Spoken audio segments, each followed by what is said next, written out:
L'amour, en devenant plus vigoureux, tend à se répandre au dehors, à se communiquer comme une flamme. Il s'exprime par le service de Dieu et du prochain.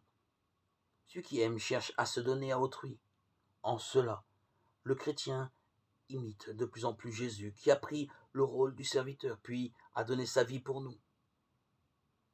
Celui qui a reçu un appel à suivre le Seigneur doit être très attentif à ce point. Sa vocation se situe nécessairement dans la ligne de l'amour et du don de lui-même, de ses activités, de sa vie même. Ce don total sera le signe de la charité parfaite.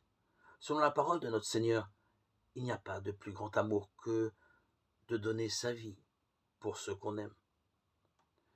Mais ce don total est de formes très diverses.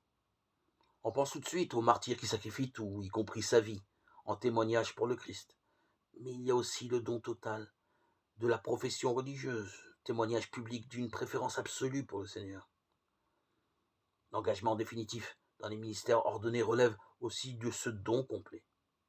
Cette puissance de la charité peut aussi conduire à mourir pour sauver le prochain, à se sacrifier pour le bonheur de leurs enfants.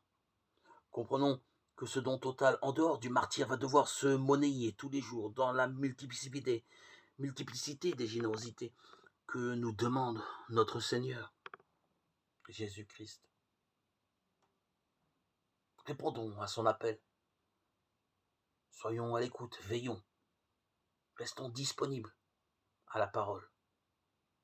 Laissons l'Esprit Saint travailler en nous.